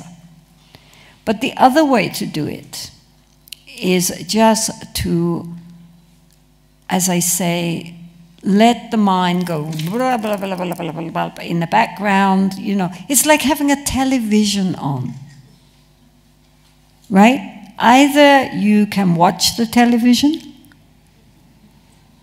or we can ignore it. I mean, it's hard at this point to turn it off, but if you're reading or doing something, even though the television is going on in the background, your attention is not on that. Your attention is on what you're doing here. So this is also the way to deal with all these thoughts and emotions and things like this. Either we can strengthen our attention on what we're doing, the focus of the meditation, and just ignore the thoughts. The thoughts are not important. Let them go. Chatter, chatter, chatter. But we're not involved. Or once our attention is clear, then we can put our attention onto these thoughts. But as I said before, you're not involved in the thoughts. We are stepping back and watching the thoughts. Then we want thoughts, because we want to see how thoughts rise, endure for a split second, hardly at all. The moment they arise, they are also falling. And to use the mind itself as the focus of meditation. But again, the important thing is not to be swept away by the stream, but to sit on the shore watching the stream. So as soon as we plunge in and get swept away again, okay, we are conscious of that, we step out. And then we fall back in again, we step out. And then we fall back in again, and then we step out. And then gradually, as the mind becomes habituated to the idea of stepping out, then our ability to stay out longer naturally increases.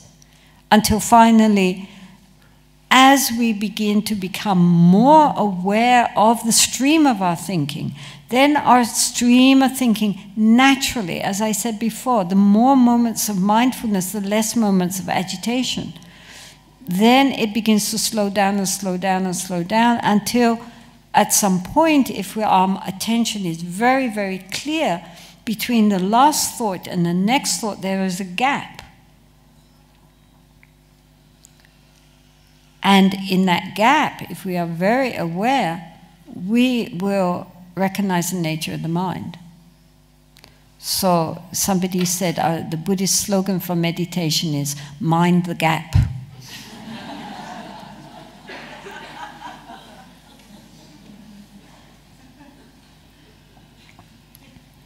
Because if we are really aware of the gap, that is a moment's insight into the nature of the mind. But don't be afraid of thinking. It's just that we don't get involved in the thinking, that's all. That we're developing this quality of observing it rather than being submerged in it. Keep the meditation session short at the beginning. Short and intense rather than too long. Because too long, then the mind gets tired and these distractions increase. If the meditation periods are short but frequent, that's better. So just even like 10 minutes of really trying to be attentive, then relax, then try again, and then gradually expanding rather than trying to do too much and then the mind just gets bored.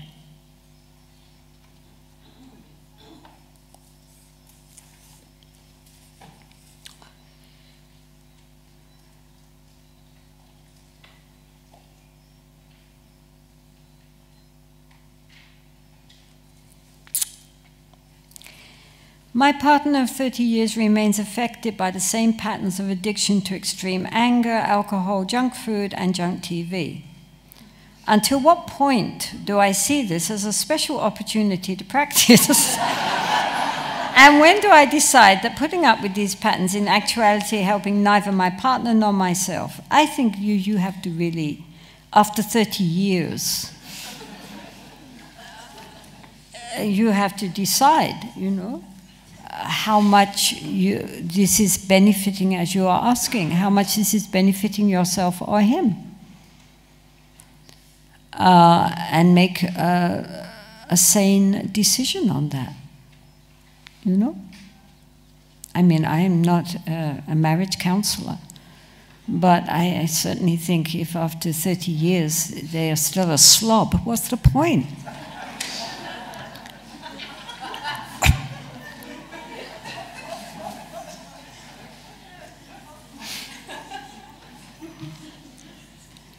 I mean, one, of course, has compassion.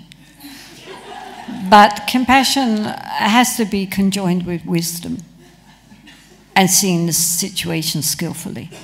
You know, is this being helpful? Does this benefit, this situation benefit either myself or the other? This is the question we have to ask ourselves. Could I be more beneficial in a different relationship? Or in a relationship just with myself? I mean, we don't need idiot compassion, right? This was a very good term of Chögyam Trungpa's idiot compassion. You know, it's just sentimental nonsense. It's not really genuine compassion. Genuine compassion is very sharp. And sees where there is a means to benefit and where it would not benefit.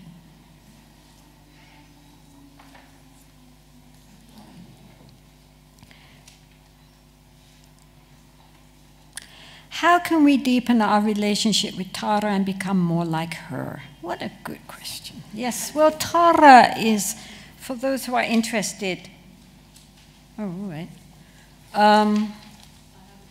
Okay.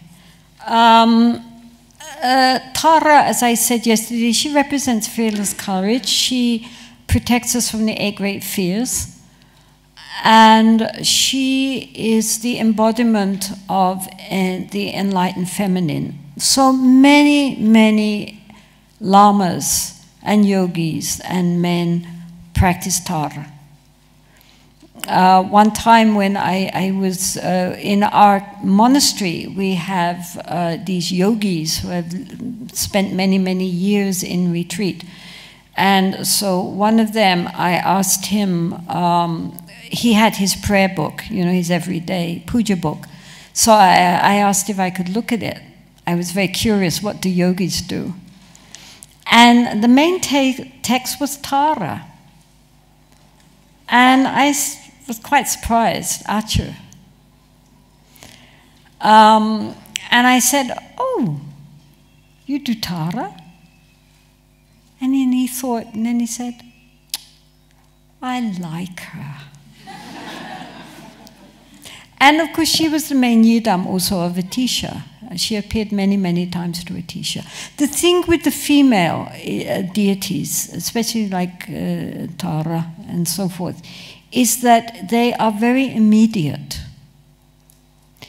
It's like if you think of the father, a traditional kind of father, Victorian type of father, you know, you have to pass all your exams and be exemplary good, and then he'll pat you on the head and say, "Well done, my boy." But you're always striving to get his attention. Whereas the mother is always there for us, no matter whether we, you know, pass our exams or flunk our exams, Mummy loves us. You know, and she's reaching down to us. We don't have to reach up too high to her. She's always reaching down for us. And so likewise with some of the higher tantric deities and bodhisattvas, my goodness, you have to really get somewhere before they're even going to notice you. You know, you have to be at least on the first bhumi or something. Whereas Tara, she's always there. You think of her, she's there, and she's so immediate. If you're really in trouble, call on Tara. She's, in an instant, she's there. And so for this reason, she's very, very popular. It is very good if you do a Tara sadhana. If you like Tara, do a Tara sadhana. You can get some quite simple ones. Her mantra is Om Taritu Taritu Svaha.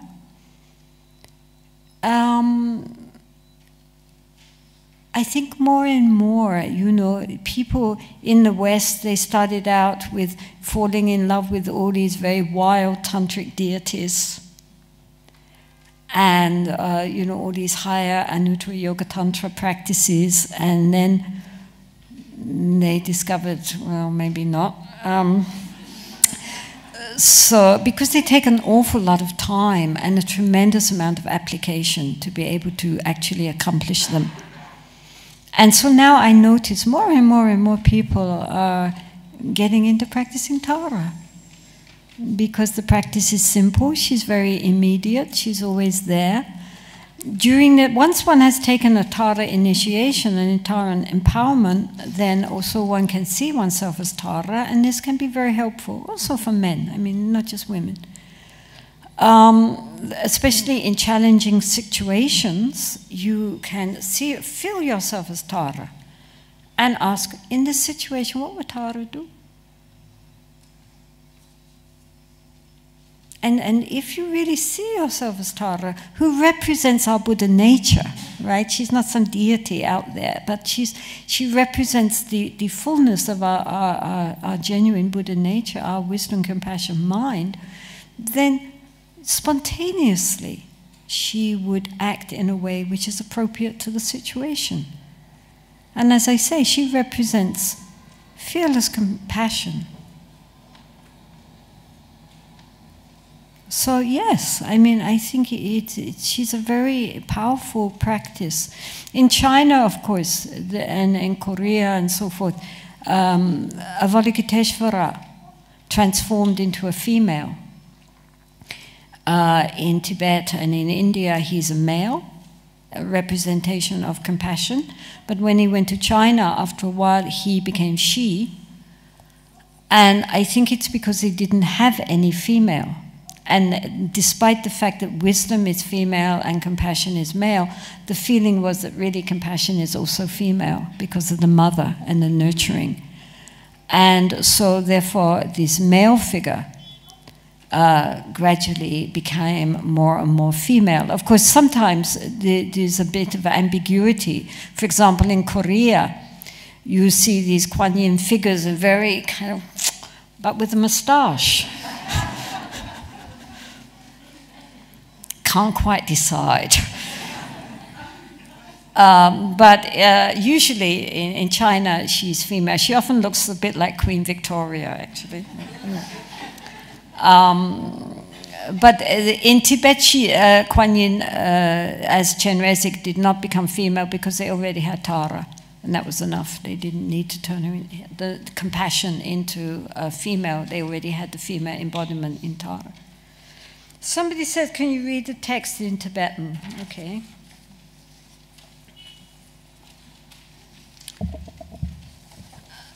This is for the transmission. Yesterday I said that, you know, it's the tradition that we don't study a text until we've had the transmission given by someone who has themselves received the transmission. I can't read fast like Tibetans read, so you have to take it how it comes.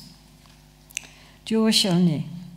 Kepi cho dameji dun topa yin, sumpi cho semju tulwa yin, yuntinti cho pensem che wa yin, dam ngaji cho tatu ronsem la tawa yin, nyempu cho kangyang ronshi me pa shepa yin, chupe cho jitempa da mitumpa yin, ngudroji cho nyumumpa che chung la songwa yin,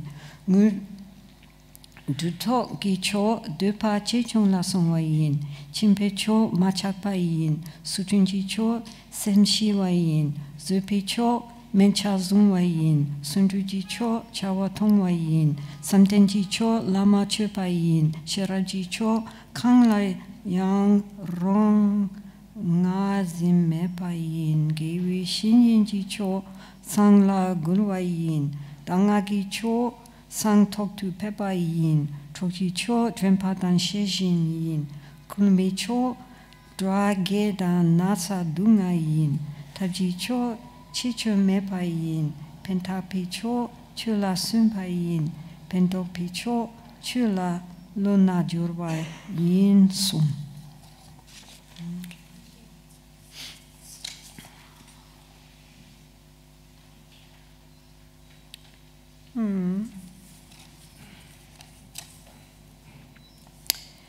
Can psychoanalysis be useful? Is it always too self-centered? No, of course it can be useful. I'm only a little bit teasing about psychoanalysis. In many cases it can be useful, especially because if we have a very difficult psychological problems, some people are quite psychotic, or schizophrenic, and so forth, then to meditate would actually be perhaps quite dangerous. Because, for one thing, if one does shamatha and things come up, without very skillful guidance, the person will be overwhelmed, and it will make it worse. Or if one was practicing insight meditation, vipassana, then to start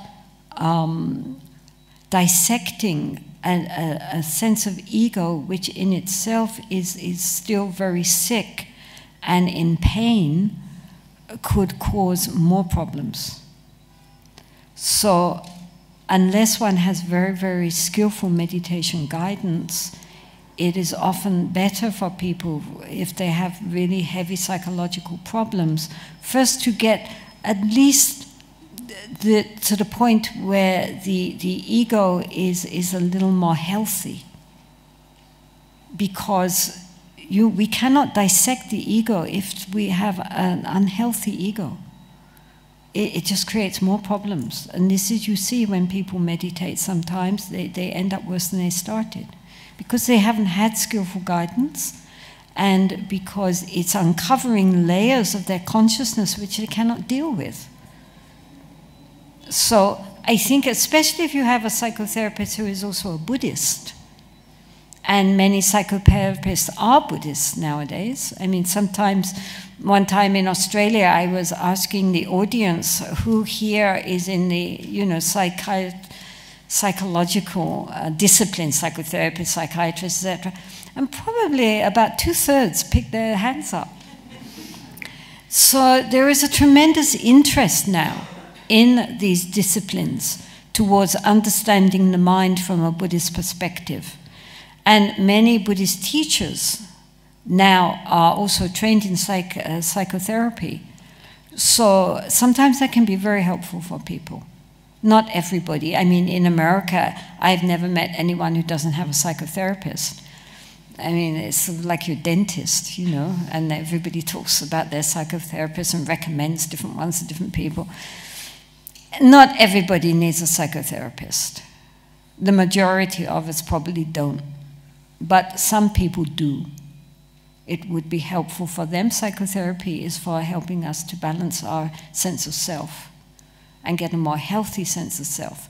Once that is acquired, then we can go deeper, beyond just trying to make a happy little me, into much deeper levels of our psyche. But as long as we have psychosis, that would be a very dangerous thing, I think, for many people to try to attempt. So, no, I mean, you know, of course one meets psychologists and psychiatrists and psychotherapists who you think themselves should be in therapy. But I have also met some wonderful, wonderful people in the psychiatric practice who are so well balanced, so compassionate, so wise. And one can only think, you know, lucky patients, really, because they are very, very fine people. So it's the same anyway, isn't it?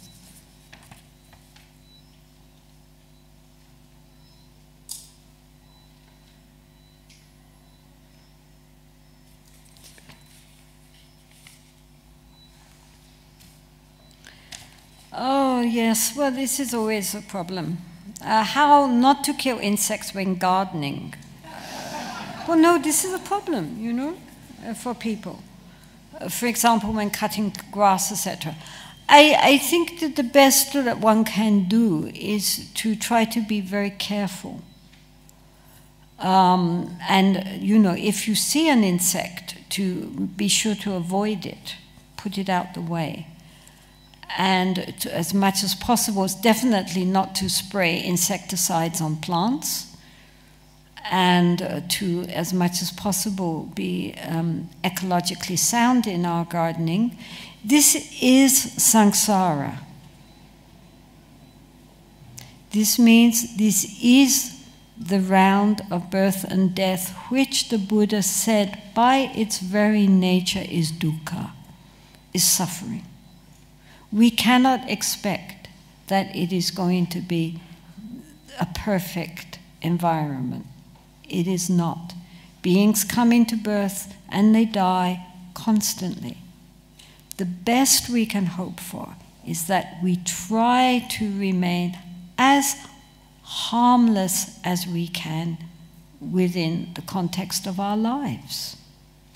For example, if we do see a being, a little being, we don't squat it, we don't stamp on it, we don't hurt it. But if we don't see it, then what can we do? You know, maybe its karma for this lifetime is finished. We could also do prayers, do some chanting. For any beings that I have harmed, even I didn't intend it, but any beings I have harmed, may they all receive higher rebirths because of their connection with me in this life. You know, send them loving kindness, wish them a higher rebirth. Chant some mantras.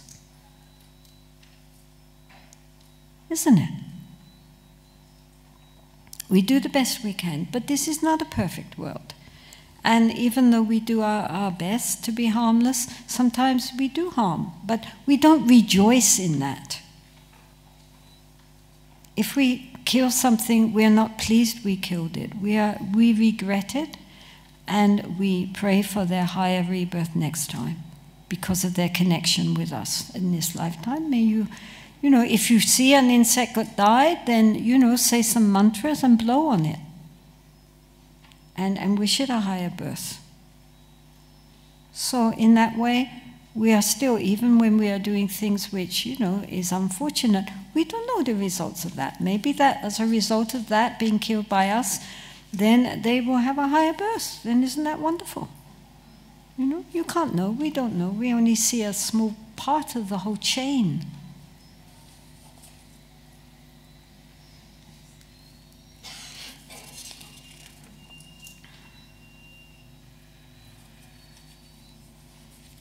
How should we practice or handle the energy given whilst on retreat? Relax.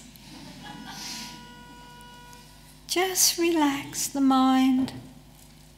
Make the mind very spacious.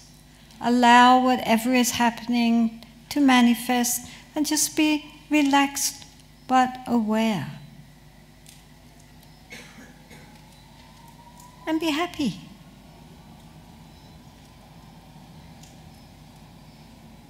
The Buddha said that if this was a path of sorrow, of dukkha, it would still be worth it because of the results.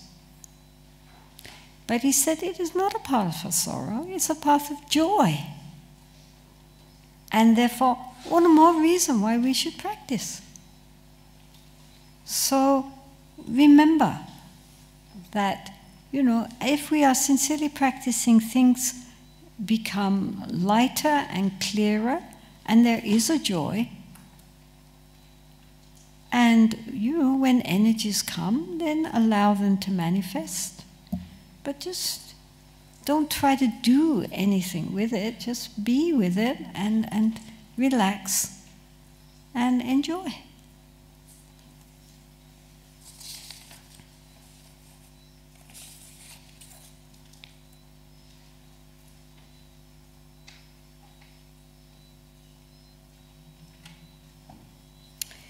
You know, I mean, honestly and truthfully, what can you do? Do you have advice on how to bring friends who are self-absorbed back into the present so they can listen rather than talk incessantly and allow exchange back into the relationship and their lives? Good luck.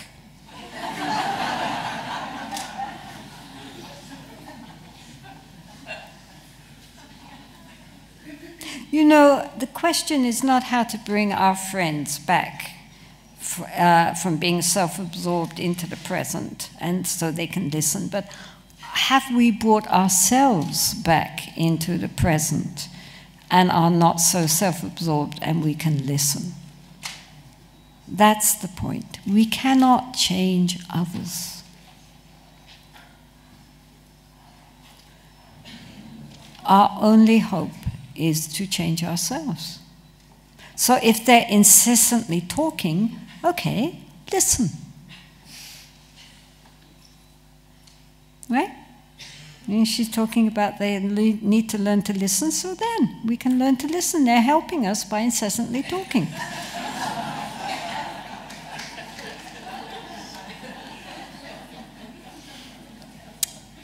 Would you please offer us instructions on how to meditate and a meditation together? Well, we could do that this afternoon to finish. Maybe we will all sit quietly for a short while, okay?